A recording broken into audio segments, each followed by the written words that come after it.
اے آدم کی اولاد، انسان کی زندگی میں مشکلات، مصیبتیں اور آزمائشیں ایک عام تجربہ ہے۔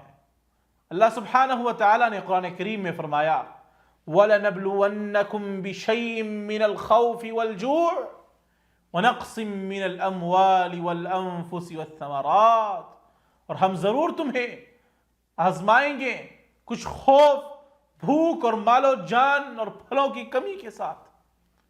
علامہ فخر الدین الرازی رحمہ اللہ نے اس بات کو بہت خوبصورتی سے بیان کیا کہ انسان کی مشکلات کا ایک بڑا سبب اللہ تعالیٰ کے سوا کسی اور پر بھروسہ کرنا ہے۔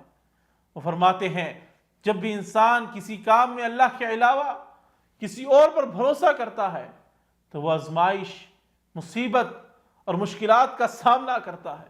فرمان الہی ہے وَمَن يَتَوَكَّلْ عَلَى اللَّهِ فَهُوَ حَسْبُهُ، اور جو اللہ پر بھروسہ کرے گا اللہ اس کے لیے کافی ہے۔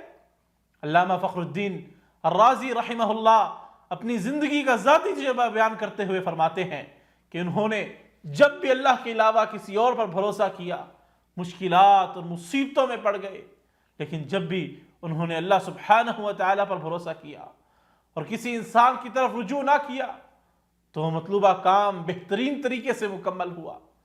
یہی اصول رسول اللہ صلی اللہ علیہ وسلم کی سیرت میں بھی ہے۔